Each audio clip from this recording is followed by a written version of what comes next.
Olha, no próximo bloco vai ter histórias curiosas. Hoje vamos saber um pouco mais sobre a civilização maia, com o geógrafo e historiador Marcelo Lambert. Daqui a pouco, depois do intervalo. Bom, vamos agora para mais um episódio de Histórias Curiosas.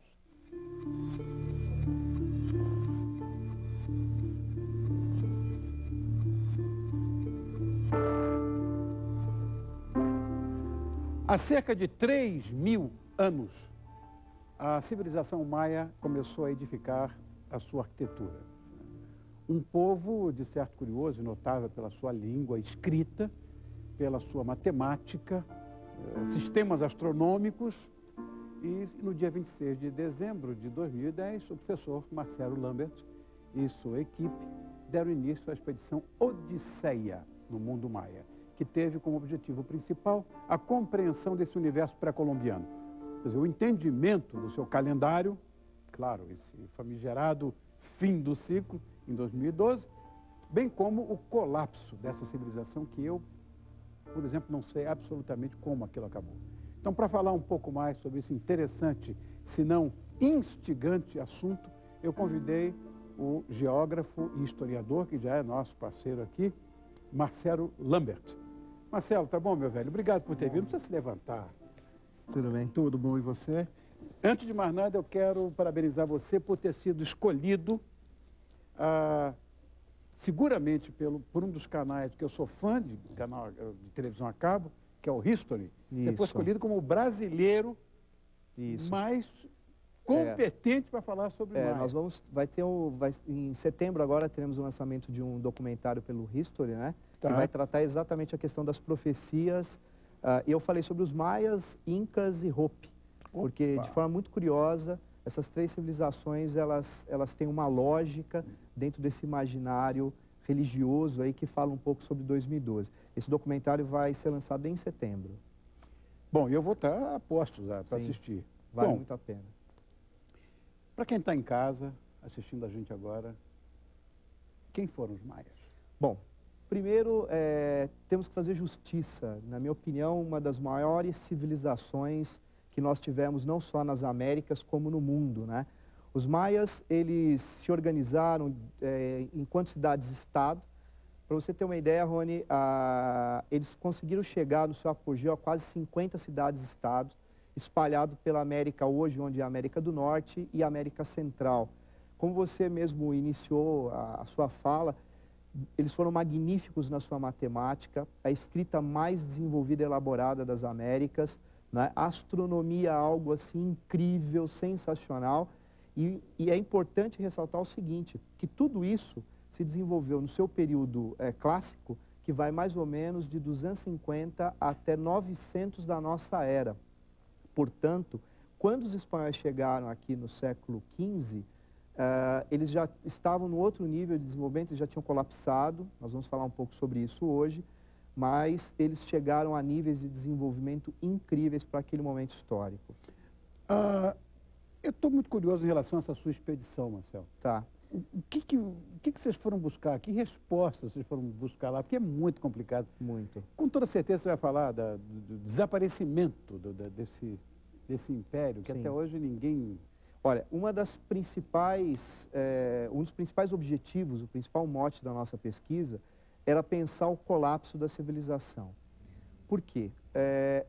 Por mais que você estude, Rony, por mais que você pesquise, por mais que você busque respostas para compreender as razões do colapso da civilização no ano 900 da nossa era, ficam lacunas.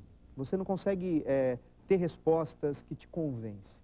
E como pesquisador, né, e a nossa equipe é uma equipe de profissionais de várias áreas, todos nós com o mesmo questionamento sobre a questão do colapso, buscar essas razões. Obviamente que sentimos que tínhamos que realizar essa expedição, tínhamos que ir a campo, conversar com Maia, porque nós temos ainda boa parte da civilização, dos povoados da península do Yucatán, é de ascendência maia. Então, tínhamos que conversar com essas pessoas, tínhamos que visitar as zonas arqueológicas, dialogar com as pirâmides, com os templos, com as pessoas, com os acadêmicos que nos receberam lá. Então, o objetivo principal da expedição era exatamente buscar as razões do colapso. Bom, Teotihuacan está com toda certeza no itinerário. Sim, sim. Por quê? A primeira base nossa foi na Cidade do México, né, até fazendo justiça e agradecendo de pronto a embaixada nossa lá, que deu toda a estrutura para nós no território mexicano, a nossa embaixada. E o primeiro ponto nosso foi a Cidade do México. E por que nós fomos a Teotihuacan, que fica a 90 quilômetros da Cidade do México? Porque foram encontrado múmias nessa cidade, numa posição tal que remete à construção de mumificação maia. Sendo que Teotihuacan é uma cidade que não é maia, não é asteca, não é olmeca, não é tolteca. Que povo é esse? Quando os astecas chegaram nessa cidade, ela já estava abandonada. Tanto é que o nome que as pirâmides, os templos têm, quem batizou foram os astecas.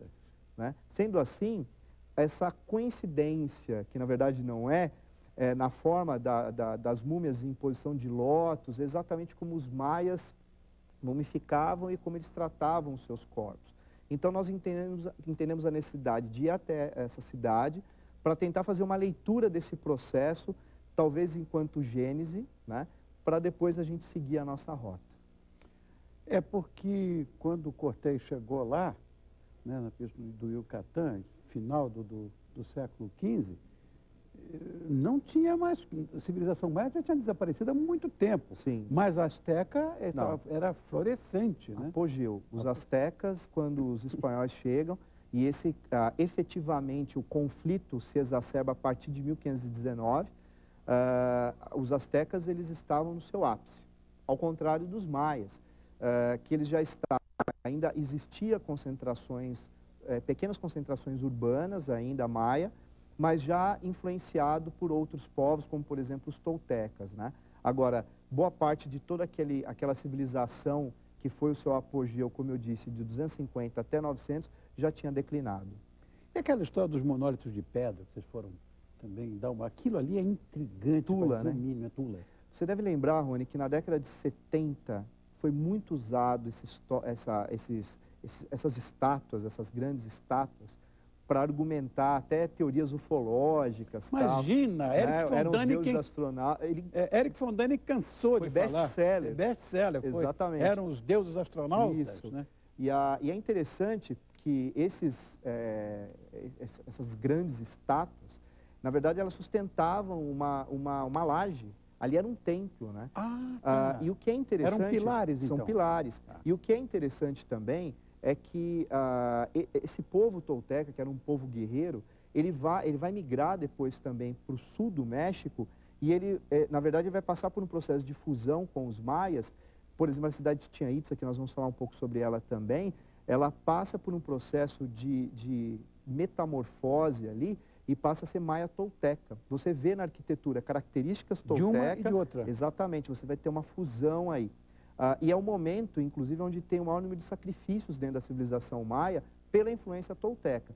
Então, a nossa expedição entendeu o seguinte: bom, temos que ir até Tula, né, que fica mais ou menos 100 quilômetros a norte do México, da cidade do México, Distrito Federal, exatamente para tentar compreender esse movimento interno, né, que os toltecas depois acabaram influenciando e, sem dúvida nenhuma, privilegiar esse local, porque a expedição ela tinha que sentir esse lugar, né, para que a gente pudesse dar seguimento às nossas pesquisas lá.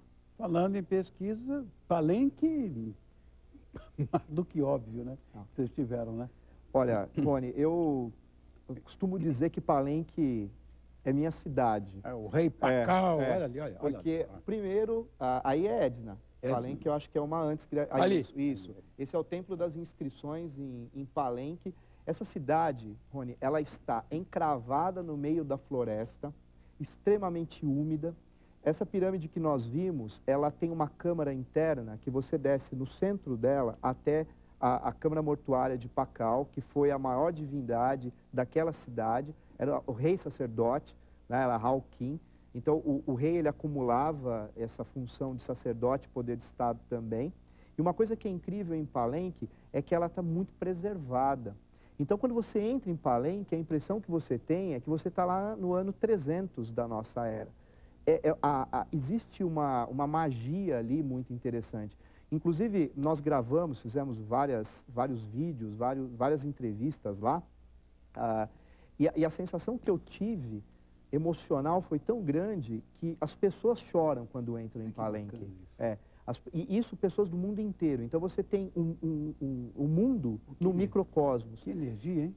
E Pakal, ele foi um rei que se destaca pela forma que ele conduz a cidade, transformando essa cidade em estado em uma das maiores da civilização maia, e sem dúvida nenhuma uma grande representante desse período clássico da civilização maia. E a expedição foi justamente por essa relevância e por essa importância de Pakal e Palenque para o mundo maia. Agora, Edna e o Templo dos Quatro Patamares também fez parte da tua... Fez. Por quê? Olha que coisa interessante. Tem negócio do som, aquilo é verdade mesmo? Olha, Rony, a engenharia de som dos maias é algo que até hoje arrepia, tá? Por quê?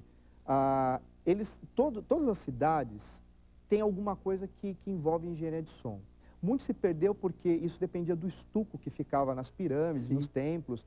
É uma matemática muito exata, mas algumas cidades ainda se preservam. Em Edna, por exemplo, no alto dessa pirâmide que nós mostramos, o sacerdote ele saía, atrás tem uma sala onde ele meditava, né?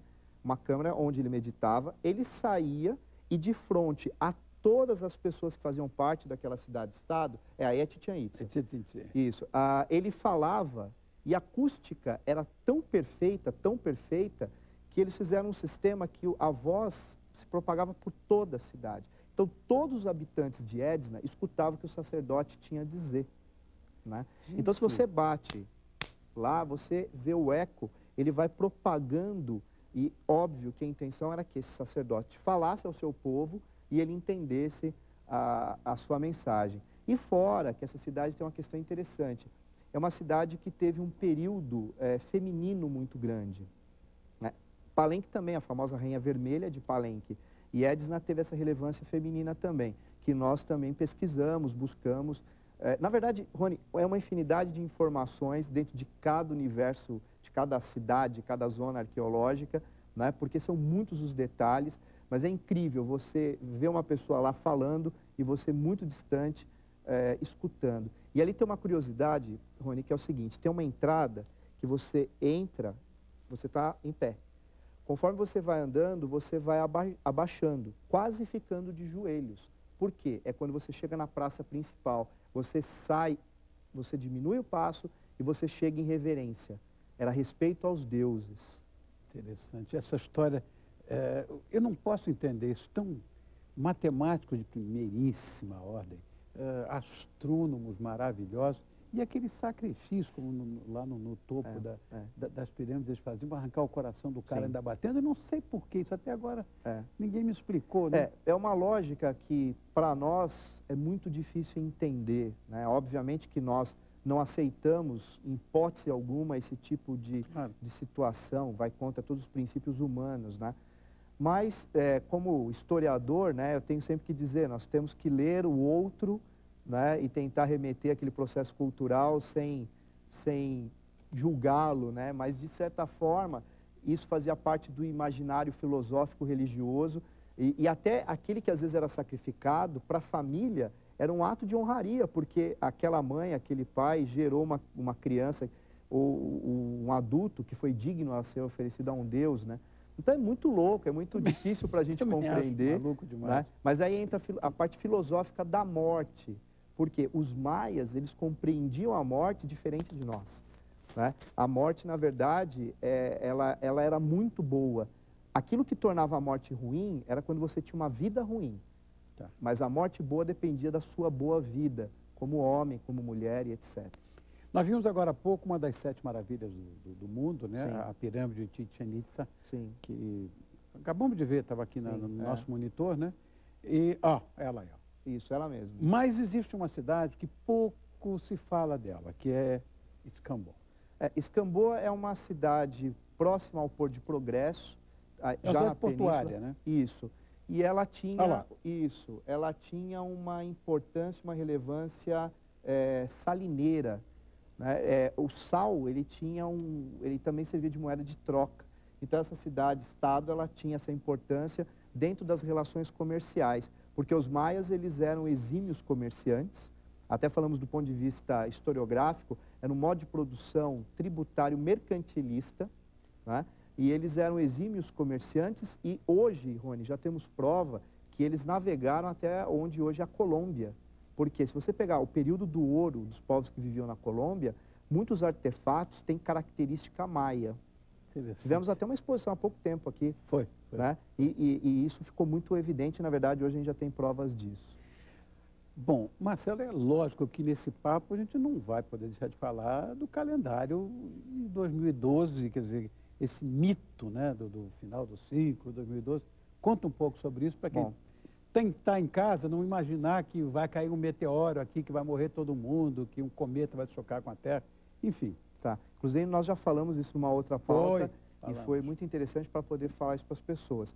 Bom, 2012, na verdade, é o final de um ciclo calendárico que nós chamamos de contagem longa, né? E como tudo na civilização maia é cíclico, o seu calendário circular, que no caso nós temos os principais, Tzolk'in e Rabi, e quase 30 calendários no total, porque eles tinham também calendários lineares, né?